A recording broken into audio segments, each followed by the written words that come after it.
बिस्मिल्लाहिर्रहमानिर्रहीम। करेला एक ऐसी सब्ज़ी है जो कि बहुत कड़वी होती है मगर बेशुमार फ़ायदे अपने अंदर रखती है।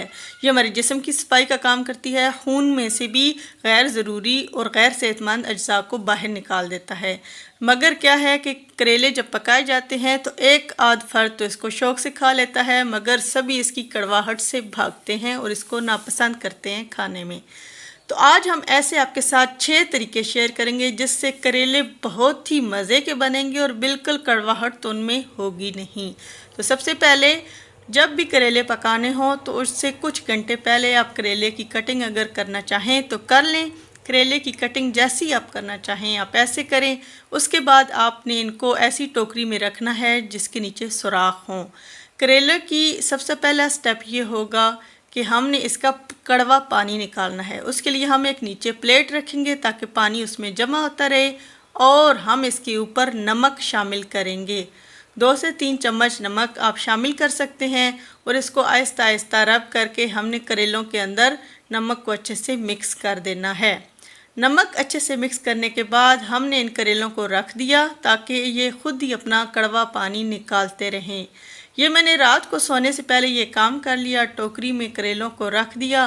सुबह तक जो है ये अपना काफ़ी पानी निकाल चुके थे, तो आप देख सकते हैं जी। तो इसके बाद हमने करेलों को अच्छे से खुले पानी में वॉश कर लेना है, चाहे आप नल के नीचे धोएं या किसी खुले पानी वाले बर्तन में इसको धो लें जी। दूसरा अहम तरीन स्टेप ये है कि जब करेलों को धोया जाए और टोकरी में ड्रेन के लिए रखा जाए तो सिर्फ उस पर इक्तफ़ा ना किया जाए बल्कि करेलों को इस तरह हाथ में सेट करके रखें और दोनों हाथों को अच्छे से दबाकर खूब प्रेस करके करेले का एक्स्ट्रा पानी दबा दबा कर निकाला जाए।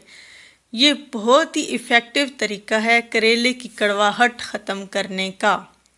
और आपने इस तरह हाथों को प्रेस करना है ताकि करेले की शेप ख़राब ना हो। जिस तरह आप देख सकते हैं कि अभी ये हमने रिंग फॉर्म में काटे हुए थे, फिर भी ये फ़ाइन शेप में हैं। सारे करेलों को हमने इसी प्रोसेस से गुजार लिया और इसका कड़वा पानी निकाल लिया। ये स्टेप बहुत ही इम्पॉर्टेंट है जी। इसके बाद अगला स्टेप ये है कि हमने करेलों को फ्राई करना है। आप कुकिंग ऑयल लें, कढ़ाई में हस्बे ज़रूरत, और उसको गर्म करके हमने करेलों को उसमें फ्राई करना है। इस तरह फ्राई करने से क्या होगा कि करेले की कड़वाहट ख़त्म हो जाएगी।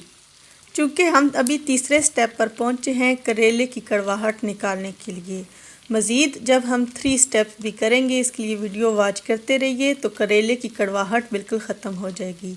करेले को हमने चम्मच हिलाते हुए उस वक्त तक फ्राई करना है जब इनकी कड़वाहट बिल्कुल नापेद हो जाए, ख़त्म हो जाए। जिस तरह कि आप देख सकते हैं यहाँ आप इसको चेक कर सकते हैं, टेस्ट कर सकते हैं जी। 4th स्टेप ये है कि करेले को हमेशा किसी दूसरी सब्ज़ी या गोश्त वगैरह के साथ आप पकाएंगे तो इस तरह करेले की कड़वाहट और जायका भी बहुत बेहतर होगा। कड़वाहट ख़त्म होगी और जायका बहुत अच्छा होगा और सभी घर वाले करेले की सब्ज़ी शौक़ से खा लेंगे।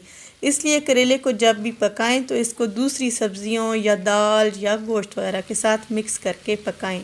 आलू के साथ भी इसका फ्लेवर बहुत अच्छा आता है। बच्चे चूँकि आलू को बहुत पसंद करते हैं इसलिए बादल न खास्ता वो करेले भी खा लेते हैं जी। 5th स्टेप ये है कि अभी भी करेले की कड़वाहट आपको महसूस हो तो आप इसमें आधा चम्मच चीनी शामिल कर दें। इससे भी करेले की कड़वाहट अगर थोड़ी बहुत रह गई है वो ख़त्म होगी। और अगर आपको लगे कि अभी भी करेले कड़वे हैं तो इसको सारी चीज़ें जब मिक्स हो जाएं तो हम करेलों में दूध शामिल करेंगे। हाफ से 1 कप आप दूध इसमें शामिल कर सकते हैं और दूध को आपने पका कर इसके अंदर ही खुश्क कर लेना है जी। तो वैसे तो अगर आप शुरू से इसके सारे स्टेप्स फॉलो करेंगे 3 और 4th स्टेप करने के बाद आपके करेलों की कड़वाहट ख़त्म हो जाएगी।